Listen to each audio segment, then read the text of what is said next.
Saudara, ancaman Jakarta tenggelam kini sudah berada di depan mata dan tentu bukan hanya sekedar isapan jempol belaka. Lalu apa sesungguhnya siasat dari pemerintah Provinsi DKI Jakarta untuk memastikan ibu kota tidak tenggelam di masa depan? Saya akan berbincang secara langsung dengan Koordinator Staf Sus Gubernur DKI Jakarta, Profesor Firdaus Ali. Prof, terima kasih untuk waktunya. Terima kasih, selamat pagi. Baik, Prof, kita tahu bahwa narasi terkait dengan Jakarta yang di masa depan diprediksi akan tenggelam ini semakin menyeruak ke permukaan.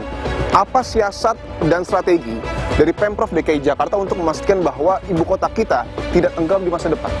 Laju turun muka tanah kita di Jakarta ini tertinggi di planet ini saat ini, setelah Mexico City, Bangkok, Yokohama, dan Jakarta. Tertinggi di dunia. Ya, dengan rata-rata ya 12 cm per tahun, walaupun juga ada titik tertentu 34 cm per tahun gitu ya. Oke, di sisi lain, dampak dari pemanasan global, naiknya suhu planet ini, ya es mencair, muka air laut juga naik rata-rata 5-6 mm per tahun. Dalam konteks itulah kemudian gagasan untuk membangun National Capital Integrated Coastal Development yang disebut dengan NCICD. NCICD digagas ini dalam konteks apa? Dalam konteks dari jangka pendek dan jangka menengah dan jangka panjang.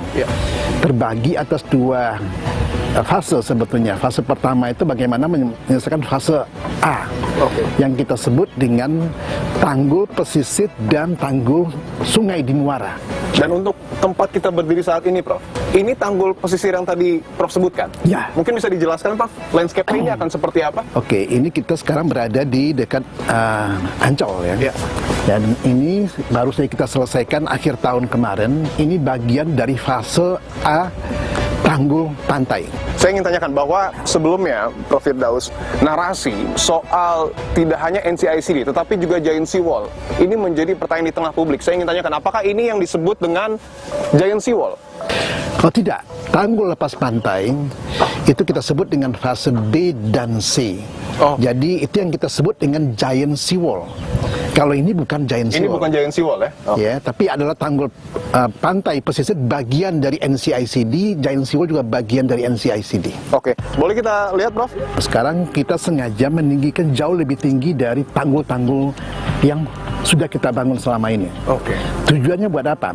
Setidaknya dalam katakan 20 tahun ke depan sampai Giant Seawall terbangun, ini efektif untuk melindungi daratan Jakarta. Untuk tingginya ini berapa, Prof? Ya, 2,4 meter. 2,4 meter. Ya, dari mean sea level sebetulnya. Dari permukaan laut rata-rata. Ya?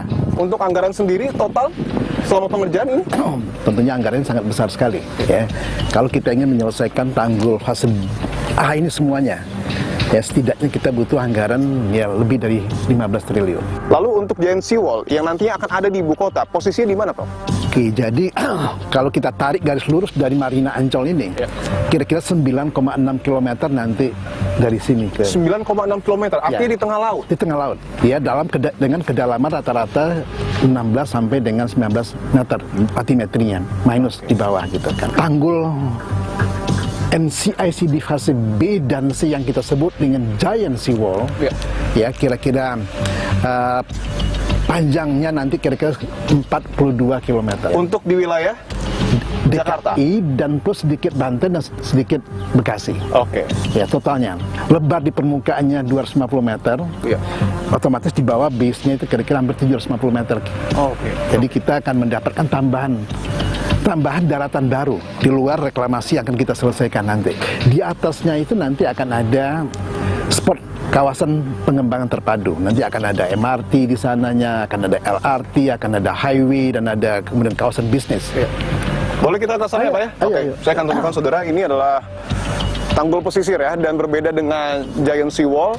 Ketika tadi disebutkan bahwa tanggul pesisir ini ataupun fase A dari NCICD ini sudah rampung, sementara masih ada pekerjaan ke depan Giant Seawall di Jakarta di tengah laut. Proses pembagian pekerjaannya dengan pemerintah pusat seperti apa? Tanggul Giant Seawall NCICD yang B dan C tadi ini membutuhkan biaya yang sangat masif sekali.